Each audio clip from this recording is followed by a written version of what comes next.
द्रोणाचार्यांना वाटले आपल्याला खरी गोष्ट फक्त युधिष्ठिर सांगेल, कारण तो कधीच खोटे बोलत नाही.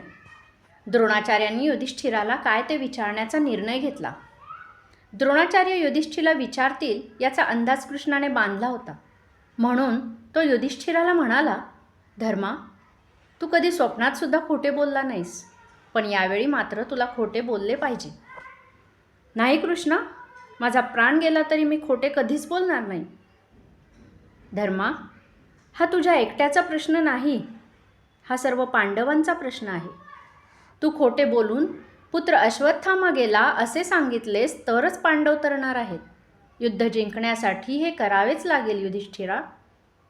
सगळेच त्याची समजूत घालू लागले, पण धर्म कुणाचे ऐकेना. आता धर्म जर खोटे बोलला नाही तर युद्धात जय मिळवणे कठीण होते. शेवटी धर्म म्हणाला, मी नरोवा कुंजरोवा म्हणेन, पुत्रच मेला असे सरळ सांगणार नाही. तेवढे म्हटलेस तरी खूप झाले, सुस्कारा टाकून कृष्ण म्हणाला. युधिष्ठिर किमान इतके बोलायला तयार झाला हेच त्याच्या दृष्टीने खूप होते. द्रोणाचार्य पोहोचायच्या अगोदर कृष्णाने दुसरी रचना उभी केली. त्याने भीमाच्या हातात शंख देऊन ठेवला. कोणत्या वेळी फुंकायचे याच्या सूचना दिल्या. ठरल्याप्रमाणे द्रोणाचार्य आले. अगदी युधिष्ठिराच्या समोर आले व म्हणाले, युधिष्ठिरा, तू तरी खरे काय ते सांग.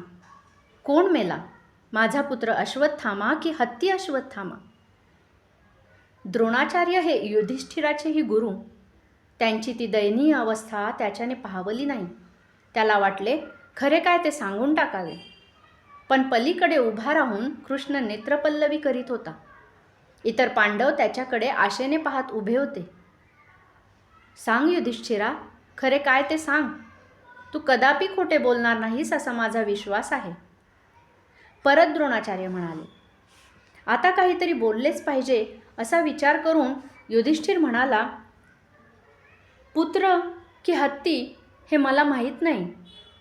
युधिष्ठिराने पुत्र हा शब्द उच्चारताच कृष्णाने खून केली. भीम तयारीतच होता. त्याने जोराने शंख फुंकला. द्रोणाचार्यांच्या कानावर फक्त पुत्र हा एकच शब्द आला. त्याला पुढचे काही ऐकू आले नाही. पुत्रशोकाने द्रोणाचार्य खाली कोसळले. मोठ्या मोठ्याने विलाप करू लागले. त्यांच्या शोकाला पारावार उरला नाही. हीच वेळ होती. कृष्णाने दृष्टद्युम्नला नेत्रपल्लवी केली. हातात तलवार घेऊन तो द्रोणाचार्यांच्या अंगावर धावला.